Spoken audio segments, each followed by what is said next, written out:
सार को नहीं डमपड़ा ब्लॉक सबु ग्राम चाषी अशांति। नियंटिया वर्षा पाई एकर एकर चाष जमी चलित वर्ष पड़िया पड़ी।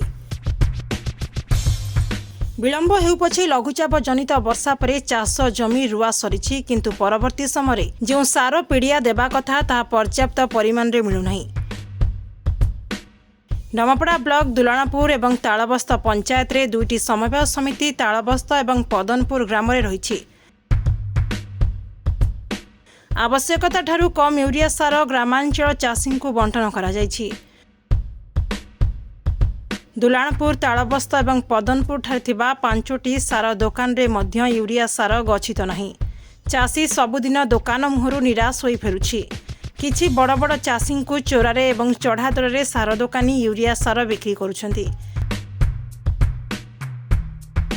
क्षुद्र एवं मध्यम धरणर चाषी एथिपाई हैरान हेउछन्ति। किछि दोकानी पनीपरिबा और धान औषध को डुप्लिकेट करी बिक्री करुछन्ति बोली चाषी अभियोग आनिछन्ति। बिना लाइसेंस और नवीकरण रे दुईटी दोकान असाधु उपाय व्यवसाय करुछन्ति। ब्लॉक कृषि विभाग तथा बांकी प्रशासन कौनसी दृष्टांतमूलक पदक्षेप नेउनांती। फल ग्रामांचल सार बेपारी उत्पाद बढ़ी चली।